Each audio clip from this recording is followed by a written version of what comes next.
Drought and intense heat. These are worsening problems. They are creating more and more issues and effects and impacts throughout our various economies. There are 9 economies that operate on the Mississippi River. Intense heat and drought impact them all.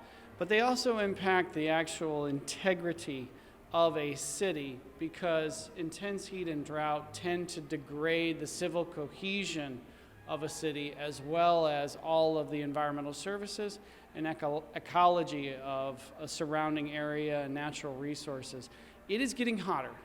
Year over year, it's getting hotter. We have the 3 hottest years in the Midwestern North American region back to back to back right now, and we have a 3-year drought. Cost us $26 billion over the last 16 months. And this will continue, we believe, all indications are, to worsen. As the temperature of the planet grows, these hot, dry periods will lengthen, and our freshwater security will become more and more jeopardized. We don't have national drought policy in this country, which is very unfortunate and is becoming increasingly dangerous. We don't have the ability to spend federal money on drought, responding to it, mitigating for it, or any kind of pre-disaster operation or adaptation for drought. It's completely prohibited. There is no authorization in that regard. We have to change that.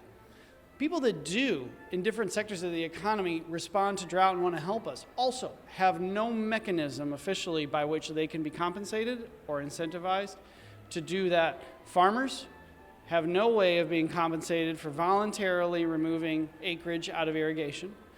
Manufacturers have no incentive or cost savings at a structural level for the nation to recycle water, limit water in freshwater use into their manufacturing process.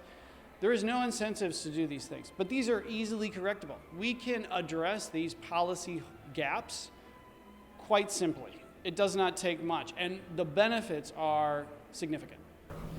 Well, I think what we need to do is what we're talking about today, and that's entering into this agreement with among us as mayors and taking a leadership role in ensuring that our federal government places a huge priority on the health, welfare, and economics of this river moving forward. What I'd like to see is a continued focus on investing in the things that really support our local economies. So the agricultural economy, we know how important it is. You heard some people mention around how do we mitigate for droughts. We know that when we have droughts, it impacts agriculture, it impacts the ability to get up and down the river and all of the dredging that's necessary to ensure that commerce can continue to flow. Those are the types of things we want the next administration to continue to keep an eye on and be focused on. Deploying natural infrastructure so that we can better mitigate the impacts of flooding and drought, I think is pretty critical at this point. We have 105 bipartisan mayors on the Mississippi River, from Bemidji, Minnesota, the headwaters, all the way down to New Orleans, Louisiana. And how this really benefits Mississippi is that when you begin to think about Greenville, Mississippi, a rural community with a 38% poverty rate, no one city can do this global work. That's food security, that's dealing with nature-based infrastructure, and not only that, but the disasters that we've seen. The corridor has sustained over $246 billion in disaster losses since 2005.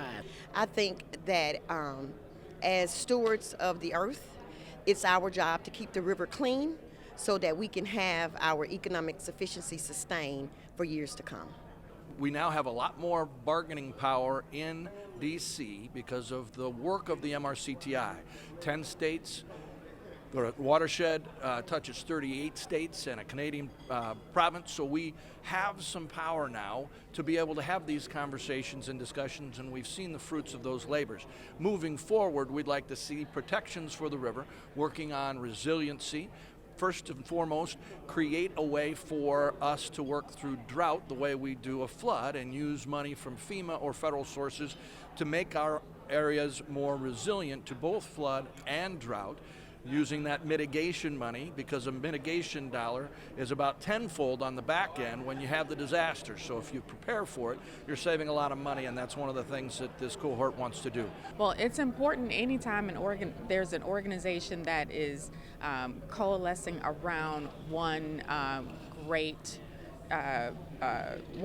thing, and the Mississippi River is that thing, right? So having mayors come together around the Mississippi River, which again means so much to this country and so much to the cities along it, hopefully draws the attention of others to help us invest and keep it clean and safe for many, many years to come.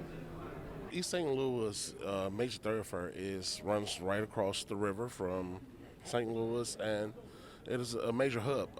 We have from the barges and everything. It is a big money giver to the taxpayers of the city. We have whole stretches of that Mississippi, and we've got cities that are kind of struggling economically, and there's not the right type of development that could really help those. And I think when you think of a city that's mentioned in, Huckleberry Finn and all these other novels as an important city, right? We should do a lot more to respect that heritage for the country. Equip the country with national drought policy, and also allow mayors, county executives, state officials to address intense heat. We can't do anything about drought. We can't do anything about intense heat at the federal level without national policy.